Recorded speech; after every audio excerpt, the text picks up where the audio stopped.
All right, this is my favorite topic. This video is all about closing. And it's my favorite topic because this is what we do. This is what we live for if we are working in sales, and specifically in memory care sales, because not only are we closing and advancing a sale, but we're genuinely helping people in their time of crisis. So keep that in mind at all times, that what we do whenever we close somebody is not only exciting in a business aspect, but it is exciting because this is a new lease for a family. This is a new page that is turned, and this is hopefully going to be something that is extremely beneficial for their quality of life. This is exciting because this is also, I would say it's my second favorite thing about what we do. But really it's kind of just tied for first. And I always tell people that my favorite thing about working in memory care, and specifically in memory care sales, is that we get the opportunity in memory care sales and working with people in assisted living to hear stories. And it's my favorite thing to sit down with somebody and listen to stories. It should be your number one thing that you enjoy about your job, is being able to really dig deep on the legacy of others and learn about these incredible lives that have been lived and the incredible needs that are out there of individuals and how we can meet those needs. But just to be able to be at the foot of somebody expressing their story and what they need, it's a wonderful thing. So that's my first and number one thing I love about my job. But the number two, and I would say it's really just tied for number one, and it really has to be, that is the ability and the excitement of closing. And when we say the word close, it's oftentimes something that people are afraid of saying, or there's a negative context to it. Do not be afraid of that, as we discussed in previous videos. Remember that the idea of closing is that it's the word close is the opposite of open. So if it's an open family or an open lead or somebody that you're openly working with, you want to work with them to a point to where there is now closure. And whenever we specifically say the word close means that there has been finality brought. And the way that finality is brought for us is the signing of a contract. Whenever the contract is signed, that is basically us passing the baton to our care team, and they take over from there. And that family is still in conversations with us, but for the most part, we're passing that baton over to our care team. So that's what close means. It's to bring closure to an open lead or an open family. But the idea of, for us, it's the elimination of procrastination. The elimination of procrastination. I want you to have that in your mind at all times, that is my purpose. If the word close does not excite you to say, oh, I can't wait, I hope that this family makes a decision, I hope that I get to help them. If that doesn't excite you, then be excited about the fact that you are working with somebody who is telling you about their crisis. They are saying, please, this is my burden, this is what I'm carrying, this is all of the difficulty that's happening right now in our family. I don't know what to do with this. And for you to be able to say, I want you to eliminate any further procrastination. I want you to make a decision so that there is finally some relief brought to that picture. The elimination of procrastination. So always keep that in mind. But let's move on to the three main topics that we're going to talk about on this video. The three topics are, number one, the seven W's of closing. The 7 W's of closing. If you've heard of the 5 W's before, it's who, what, when, where, and why. But we are also going to add how. That's got a W at the end, so that counts as the 6th W. And then number 7, which types of closes. So we're going to go over the 7 W's of closing. That's going to be our first segment. Our second segment is a very important segment, and that's going to be on overcoming obstacles. So number 1, we're going to jump right into it. Talk about closing, talk about how to do it. Number 2, we're going to talk about how do we overcome obstacles. And then number 3, our third segment of this video, we are going to talk about the secret to closing. It's Joe's secret to closing. And I'll tell you, the secret is FOMO. FOMO. I don't even know if you could hear what I said there, but we'll figure it out in a minute. So the secret of closing, which is FOMO, we'll talk about that. That's the third segment. So let's go through each of these one at a time, and let's cue the music.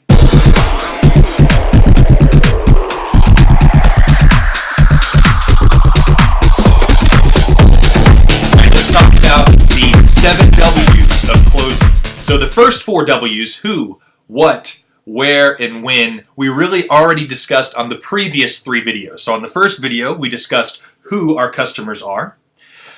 We discussed basically who it is that we are going to be closing. On the second video, we discussed what does my customer need, and really what does my customer need in order to successfully close. And then on the third video, we discussed both where and when to tour, and really where and when to tour, and a way to successfully tour to close. So that entire tour process of where and when to tour family, and the ways that we work to be able to get that tour to a point where they are ready and able to close. So that's our first 4 W's that are there. And then that brings us to our 5th W.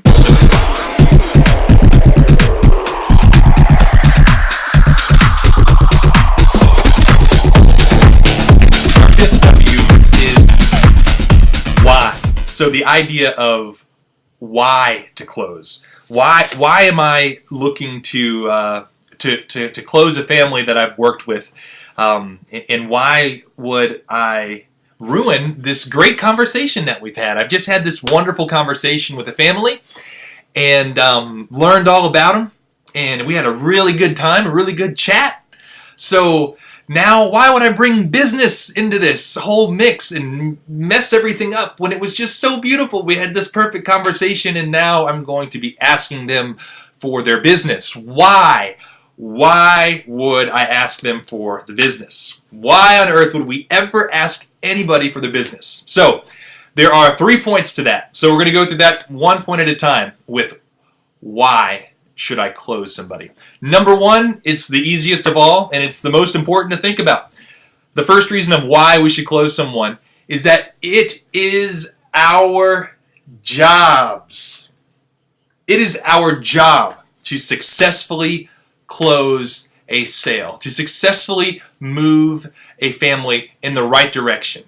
So it is your job to do that. So whereas as a kid, if I wanted something, I might go around the house and do all these extra chores. Actually, I do this a lot now that I'm married as well too, doing these extra chores, and my wife's like, okay, what do you want? Or as a child, your parents are asking you, okay, Joe, what do you want? Why are you doing all of this? What are you being so nice for? And then I might eventually say, well, I was hoping that I've seen this brand new comic I would like to have a subscription to, if that's a possibility. Or whatever it is that you're wanting, and then you actually get to the close. But there's an element of deception in that, okay?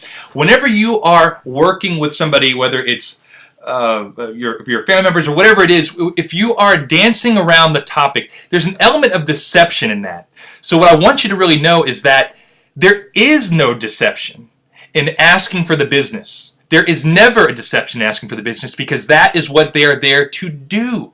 Somebody has walked into your place of business. Somebody has walked there as a possibility of entertaining the idea of selecting your product. So do not be afraid of a close. Do not be afraid of, after you have taken all of the time to have a great relationship with somebody and to learn all about them and all about their needs and realize, gosh, we're a great fit for you and you're a great fit for us and all of this is great. All of this is all wonderful. Do not be afraid to turn that conversation into asking for their business, because it is your job.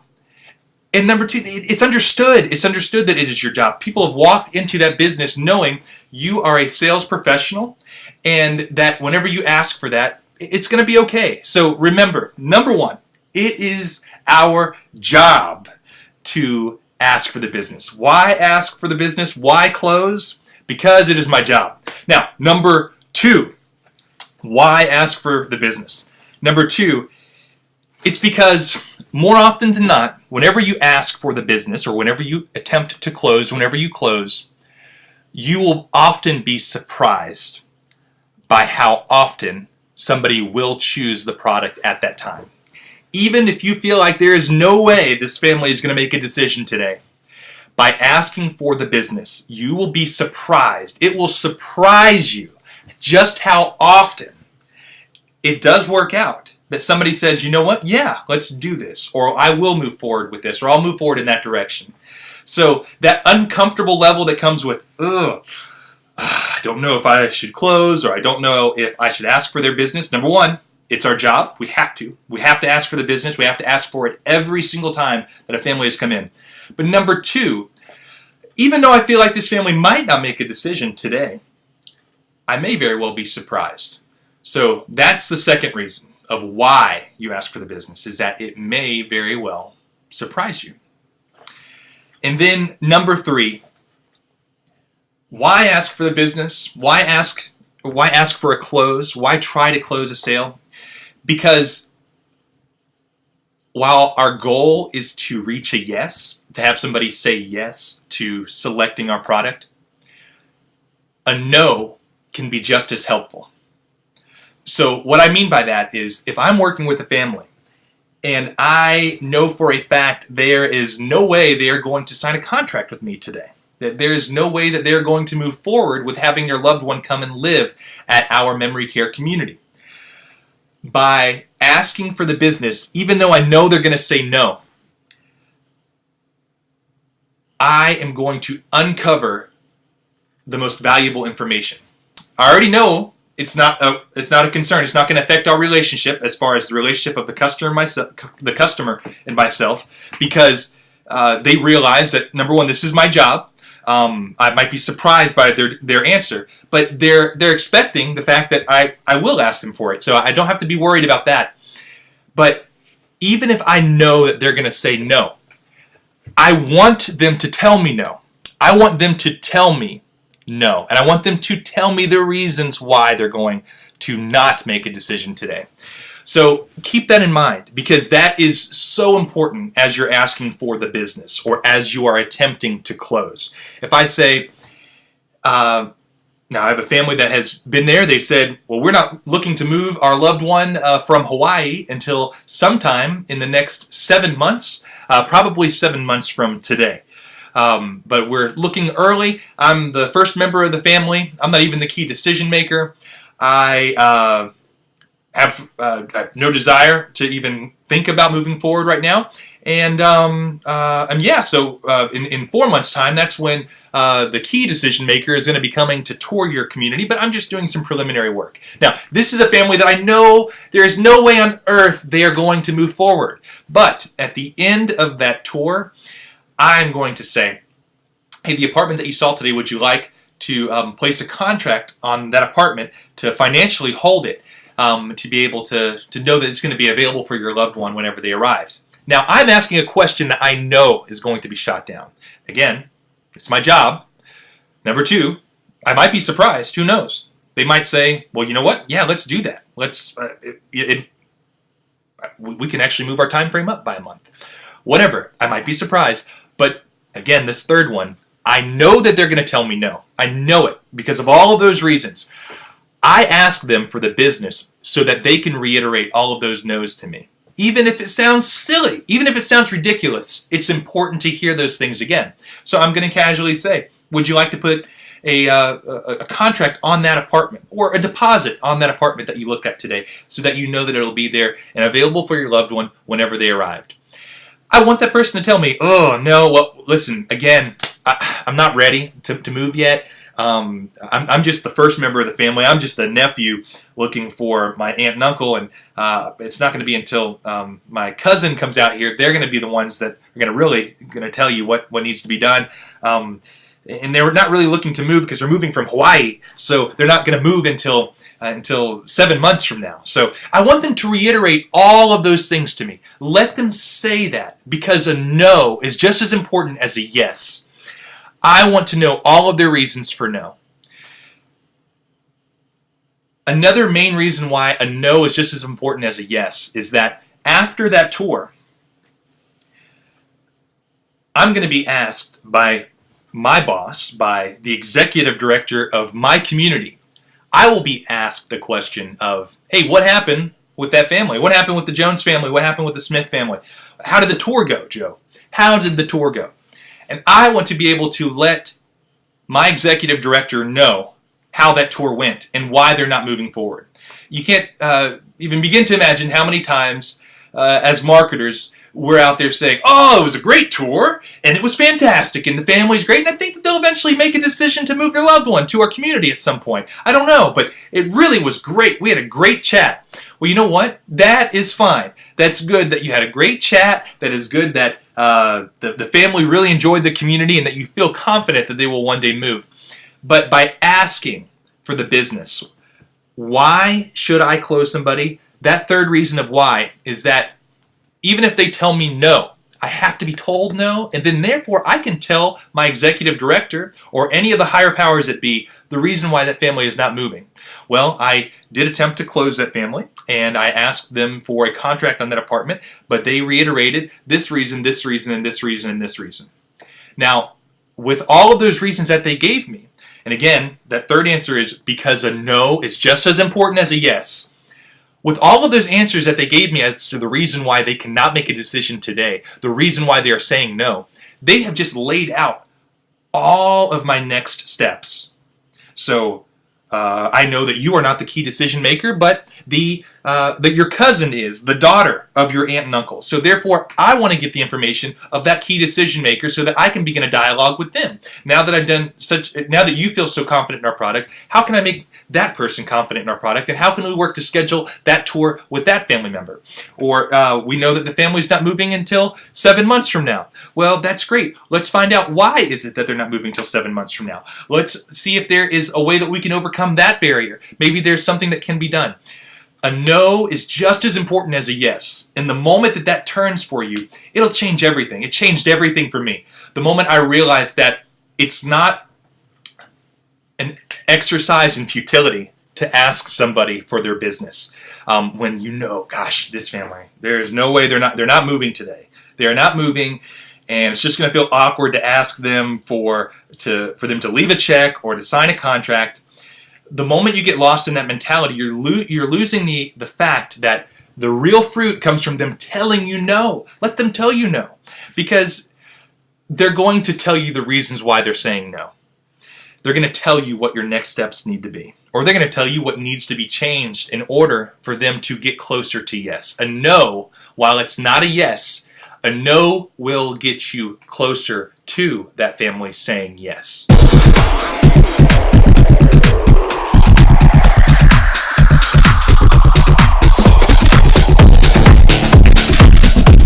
we just talked about why you close. Why do I ask for the business?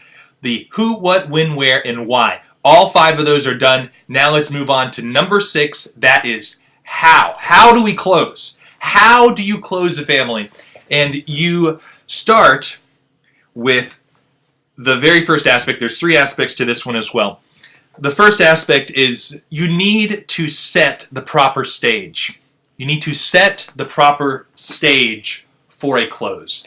And what that means is all the things that we talked about in the previous videos of having a great discovery room, having all of the refreshments present and having it be very clean and having it be presented well where a family is going to feel comfortable, the right temperature, everything to where somebody feels comfortable in that room. If somebody is comfortable with staying to write a contract, then they might be more willing to write a contract. And another way that you really want to set that stage is that you have to have pre-printed contracts available.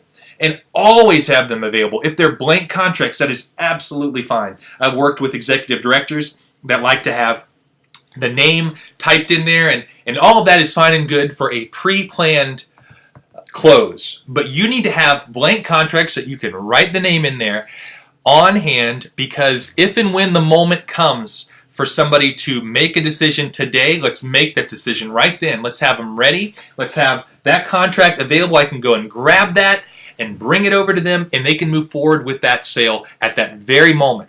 We do not want to procrastinate any longer. We want to eliminate procrastination, and if the stage is set correctly, then you're going to be available to do that. Another major part of setting the stage is having all of your collateral ready too, having the ability to discuss pricing, having the ability to have additional questions answered. Well, everything looks really good, but we also need some additional VA financing. Well, here's a pamphlet on how to acquire that VA financing, and here's a connection. So everything is great, but we're having difficulty with deciding how we're going to move my mom and dad physically and how we're going to get their furniture moved from one spot to another. Well, here's a list of movers. Here's this, here's that. Have those things available for a family that you're able to immediately answer their questions and overcome those obstacles as they come up. And all of that is a part of setting the stage. How do you close? You set the stage correctly and you are prepared to close. If you're prepared, then when that opportunity happens, it's going to feel like clockwork. You're going to be able to step right in there and then move forward with having that family be able to make that decision. And I can't tell you how many families will leave feeling so relieved that finally there is a decision that has been made and they're able to move forward with their decision. So it's so important to have the stage set correctly. That's the first thing. Number two, how do you close? And how do you close the family? The second thing to keep in mind after setting the stage is you need to make a connection. So we talked about all of those things in the previous videos of how to build that tree and how to branch off into all those questions and be able to answer the right questions and really formulate a lot of your thoughts based on your sheet. So you have your sheet of questions, your core questions, asking those questions to the family, building on learning about their legacy, learning about who they are, learning about all of their needs, discussing everything.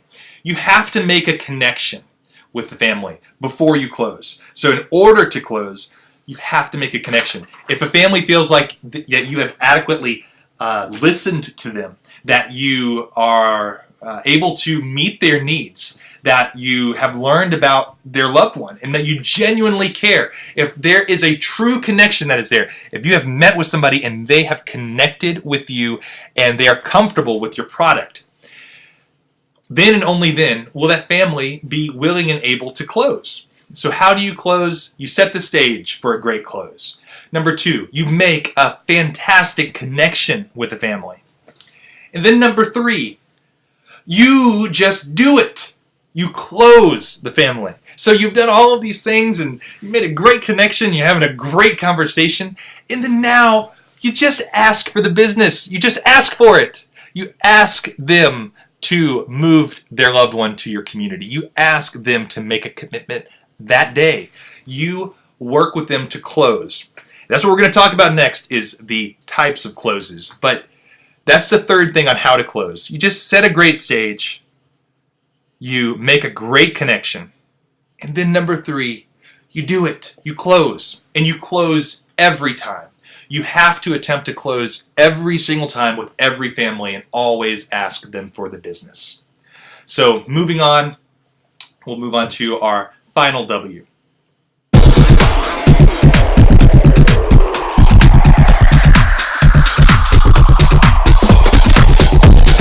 Alright, so the seventh W is which types of closes are there?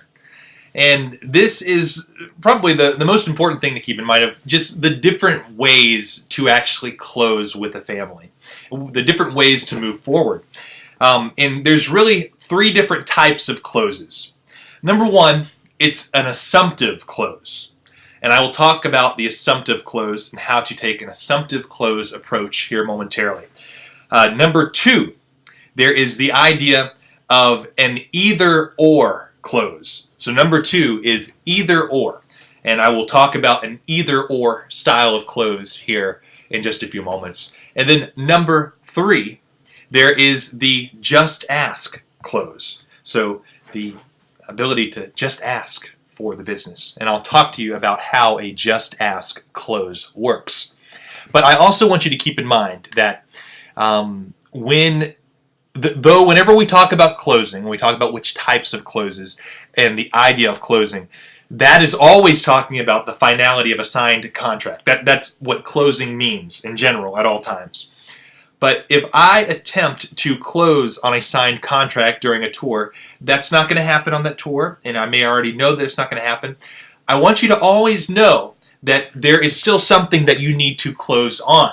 So if you get shut down on that one topic, then move on to the next thing to close on, and then the next thing to close on, and then the next thing to close on, and then the next thing to close on. You can continue to move down that list. So keep in mind things like, number one, you're going to be looking for a signed contract. Number two, if that doesn't work out, you're going to be looking to try and gain a signed reservation deposit. So you want somebody to write you a deposit check for a specific apartment that's going to give them the first right of refusal. It's going to give them the ability to know that nobody else is going to take that apartment without them getting a phone call first. So that's another great way to close if a signed contract doesn't work out. Number three, to schedule an evaluation. If somebody is unwilling to sign a contract or they're unwilling to write a check, well then let's see if we can't have our nurse go out there and complete an evaluation. It's zero cost to that. It'll allow their family to be able to know exactly which care level we have their loved one placed at. It'll allow us to be able to start building their care plan. And even if they use it as a tool for looking at other properties, we want them to do that. And that is fine by us. We want to establish that next step. It's a great close. If I can't get a signed contract, if I can't get a signed reservation agreement, then I'm going to try and get a scheduled evaluation. If that doesn't work, then I'm going to try and schedule a move-in date. Maybe they're saying that the family I was discussing earlier about that they're not going to move for 7 months. Well, let's tentatively plan that your loved one's going to be moving in here on 7 months from today, and write that date down and let the family know that that's what we're planning on. That's our rough estimate of time frame. At least we're scheduling a move-in date. Doesn't mean anything to them, but it's a close. It's a type of close to move forward with.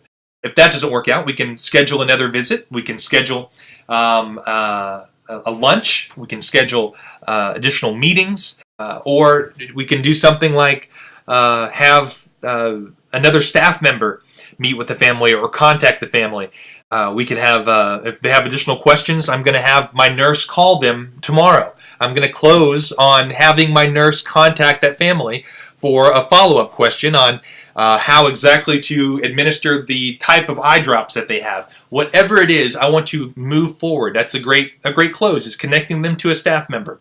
Or I could deliver an item to them in person. Hey, they shut me down on all of those other closes. I did all of those first. It didn't work out, but they have still talked about the fact that they need some additional resources on VA financing. Well, I happen to have 2 books on that. I'm going to bring that to them tomorrow. I'm going to tell them, hey, you know what, your house is very close to where I'll be heading tomorrow, or I'm going to a meeting in that area, or it's on my way home. Whatever it is, let it be a logical thing and let it be a truthful thing, but have a way that you're going to be in that area to deliver this item to that family and make that continued personal connection. Deliver an item to them, an item that they need. If that doesn't work, you can find a way to be able to connect to another professional. You know, maybe they've said that they're not going to make a decision until they speak with the kidney doctor and they speak with their heart doctor.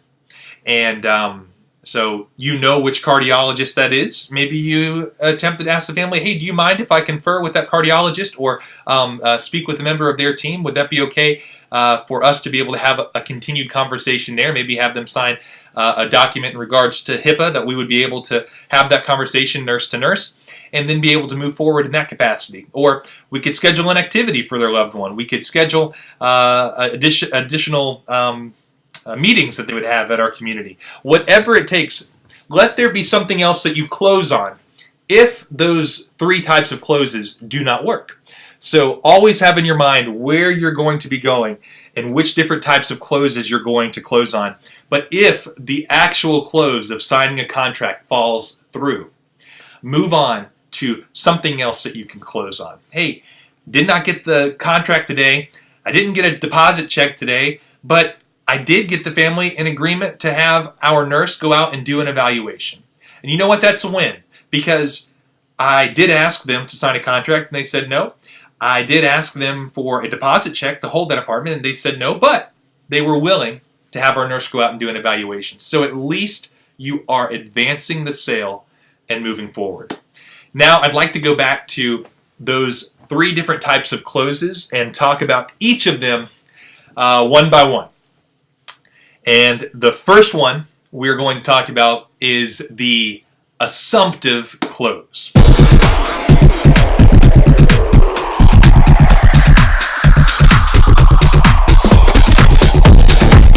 brings us to the assumptive close. It's one of my favorite types of closes. It's just literally assuming what happens next for that family. It's taking those next steps with the assumption that, of course, this is what we're going to be doing next. This is what we do. It's an easy way to sidestep into what those next steps are and allow somebody else to tell you no when and if they want to tell you no. An assumptive close literally is assuming. It's assuming that because this is going so well, then this is what we do next. So with all the different types of closes, you really have to find whatever is going to work best in that particular situation or with that particular family. And by having repetition and just learning and the experience that comes with multiple closes, you're going to find whatever is going to work best for each situation. But here would be a great example of an assumptive close. We'll say, for instance, that you've just gotten through touring a family, they love the community, you come back into the discovery room and you're talking, and as you're talking in the discovery room, my next steps for that family, as I realize that they have no other questions to be answered, I'm going to say an assumptive close, something along these lines. So here's what happens next. Our nurse will go out and do an evaluation, and it'll either be tonight or tomorrow since your loved one is still there at the hospital. And we'll be able to do that evaluation, determine all the different aspects of the next steps for your loved one's care needs, and then ultimately, really, the nurse's evaluation is what fully determines that your loved one is appropriate for our community. But one of the things that we can do is we can go ahead and take care of the contract tonight. If you have the availability, it would take about another 30 more minutes, but we can get the contract either taken care of today, or if you'd rather wait until tomorrow after the evaluation, we can do that. But would tonight be better if we just knocked that out right now? It would take probably no more than 30 minutes to complete. Now here, I have assumed that the family has already made a decision for our community. I want them to, if a family is not going to make a decision, they're going to say, wait. No, Joe, we're not ready yet. I've still got 4 other communities that I need to tour. I am not interested in moving just yet, or whatever they want to say. They're going to tell me no, but it's not just me flat out asking the question. I have set a stage with an assumptive close, assuming that they're going to make a decision, and they're going to move forward because of that, or they're going to stop me and tell me no and the reasons why they're going to tell me no, which again, like we said from the beginning, a no can be just as helpful as a yes. So that is an assumptive close. Just make the assumption that this is what's going to happen next. Hey, you liked apartment number 10, that's the last apartment that we have, so we can finish the contract tonight. It would take about 30 more minutes, or this afternoon. I'm also available tomorrow morning at 10 o'clock if that works for you. We can get that knocked out, and that way you at least have the financial occupancy on that apartment, so we can get all of your items in there before mom or dad makes the move to our community. And here I'm just assuming that they're going to make the move. Just make the assumption that this is what's going to happen next. Let them tell you no. Let them tell you, oh, no, I don't want to do that yet. Oh, I can't just make a commitment just yet. I need to do this, this, and this. If they tell you no, they're going to be laying out the guidelines, the map, the plan for what needs to happen next. That's an assumptive close. Just assume that they're going to sign a contract. Assume that they're going to put a deposit on that apartment. Assume that they want their loved one to move into your community. If the feeling is right, that the other questions have been answered correctly, then move forward under the assumption that they're going to move their loved one to the community. And move forward with an assumptive close. Now we'll move on to our second style of close, another one of my favorites, which is an either or close. Cue the music!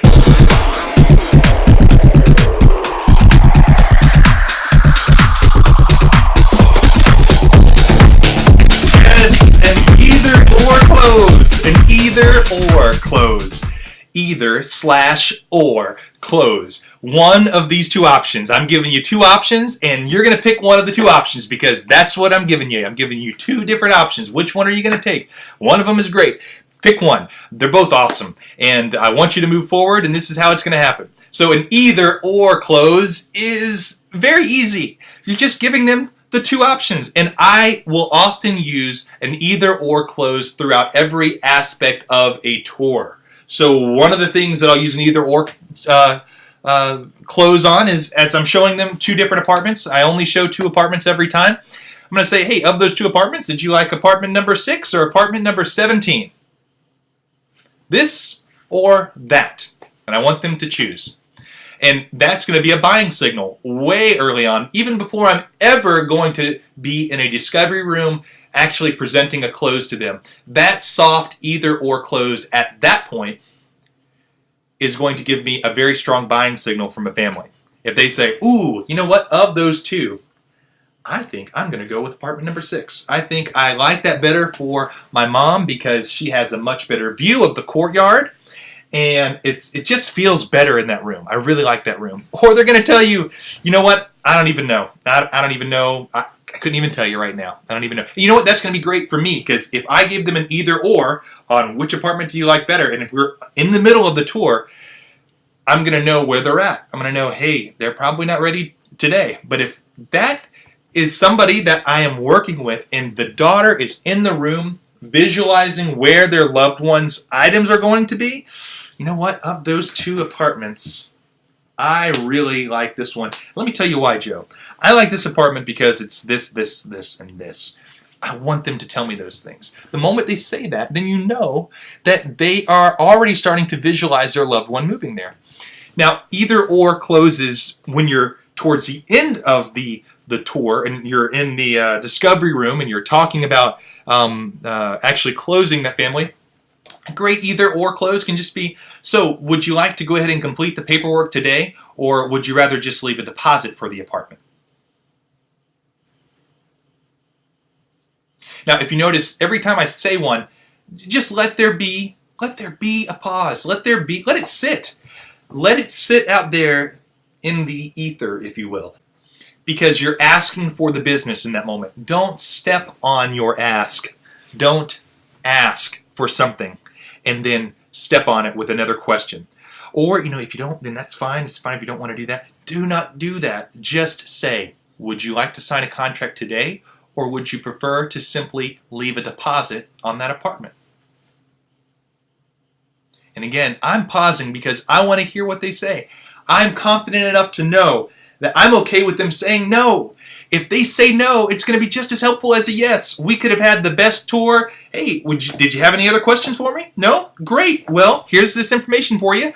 And if you have any other questions at a later time, feel free to call. We're always available. And then they leave, and then you're left there going, man, that was really nice. That was really great. But we don't know what the next steps are that need to happen. We're never going to really know what those are until they say no to us. Let a family tell you no. Let them tell you no. In fact, almost every family that will eventually say yes, they're probably going to have said no to you several times, which is great, as long as it's done in the correct fashion. So I'm asking an either-or scenario. Hey, would you like to sign the contract today or simply leave a deposit? Those are the two options I'm giving them. And if they want to choose neither of them, they're going to tell me the reason why. Ooh, well, you know what? Just not in the right position right now to make a decision. We're going to have a family meeting on Thursday, and then we're going to do this, and then we're going to do this, and then we're going to do this, and then we're going to do this, and then we might be willing to make a decision at that point. Or they might say, you know what, I'm not making a decision at all because you guys have these, I don't like the type of chandeliers that you have throughout your building, or whatever it might be, or you have a different type of doorknob than I'm used to. Let them tell you no and give the reasons why they're saying no. But an either-or question is so helpful. Hey, would you like to do the contract tonight for that apartment? Or I also am available tomorrow morning at 10 a.m. I have availability on my schedule if that works out better for you. I know that you've been pressed for time right now. Which of those two times would work out better for you? Let them tell you. Let them tell you which of those two times. And I promise you, more often than not, you will be surprised by the fact that they will end up making a decision faster than you realize. You are going to eliminate the procrastination involved. Do not let somebody just float away and wait for the next crisis to happen. Give them two choices. Do you want to do this or do you want to do that? Do you want this apartment? Do you want that apartment? Do you want to move in, you want to have your loved one move in on Friday? Or you want to go ahead and have them move in today financially, and then that way you can have all of the furniture and everything in place. We'll get all of the other team members involved, and physical therapy and occupational therapy. We'll have all of them work together so that all of that will be in place for the time that your loved one actually physically arrives on Friday. It's giving them two options, either or. Do you want to do this or do you want to do that? That is an either or close. Very different from the assumptive close. And it's also very different from a just ask close. And that is next. The idea of a just ask close.